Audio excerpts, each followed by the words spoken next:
उनकी स्थिति एक ऐसे ही विद्यार्थी की तरह है जिसको मालूम है कि उसने परीक्षा की तैयारी नहीं की है, परीक्षा सर पर है, फेल हो जाएगा, तो उससे पहले ही वो तरह तरह के बहाने बनाकर दर्शाता है कि उसके अंदर आत्मविश्वास खत्म हो चुका है। लालू जी कहते थे कि रोड बन जाएगा तो फलनवा फलनवा फलनवा का गाड़ी चलेगा और आपकी भैंसिया, आपका जो मवेशी है वो मर जाएगा।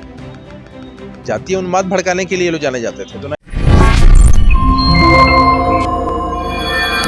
नमस्कार, द इंडिया टॉप देख रहे हैं आप। बिहार में 2 सीटों पर उपचुनाव हो रहे हैं। ऐसे में सभी लोग पटना आ गए हैं, लेकिन तेजस्वी यादव के द्वारा ये आरोप लगाया गया है कि जदयू के तमाम नेता वहां बने हुए हैं, वो लोग चुनाव में हेरफेर कर सकते हैं।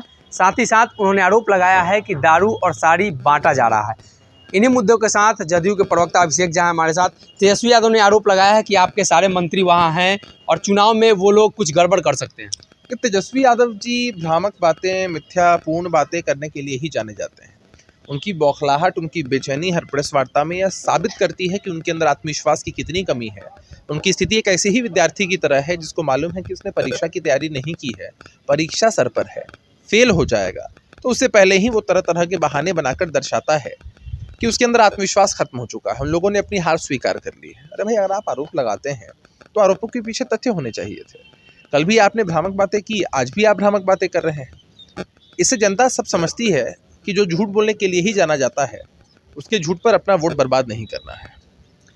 उन्होंने एक वीडियो भी दिखाया है और उसमें साड़ी बांटे जाने का जिक्र किया है। कहा है कि ये महिला को साड़ी बांटा गया है और कहा गया है कि तीर छाप पर वोट देना है। अब जाके शिकायत करिए चुनाव आयोग से। अगर इस तरह की चीज़ हुई है, आप शिकायत करिए।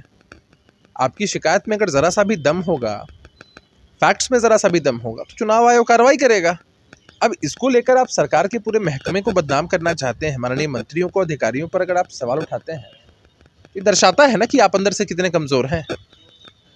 बिहार में इन चुनाव को लेकर लगातार तेजस्वी यादव सजग हैं और उन्होंने कहा कि अगर ये 2 सीटें जीत जाते हैं तो सरकार बना लेंगे। कांग्रेस ने कहा कि कैसे बना लेंगे, तो उन्होंने कहा कि पूरा रोड मैप नहीं बताया जाना चाहिए। क्या लगता है आपको कि कौन सा रोड मैप है उनके पास? जब रोड ही नहीं है तो मैप क्या होगा? रोड भी होना चाहिए ना। लालू जी कहते थे कि रोड बन जाएगा तो फलनवा फलनवा फलनवा का गाड़ी चलेगा और आपकी भैंसिया, आपका जो मवेशी है वो मर जाएगा।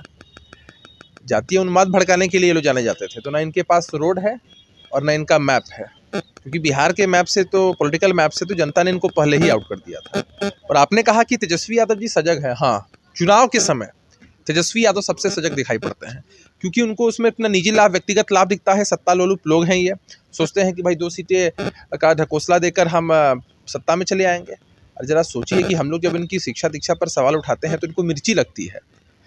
अभी तो कांग्रेस के विधायक इनके साथ नहीं होने का दावा कर रहे हैं, लेकिन मान लीजिए कि चुनाव के बाद परिणाम आते हैं और महागठबंधन एक साथ फिर चला आता है, तो भी तो उनका आंकड़ा 110 का होगा। और 110 के आंकड़े से आप 122 के आंकड़े तक पहुंच जाएंगे सिर्फ 2 सीटों से।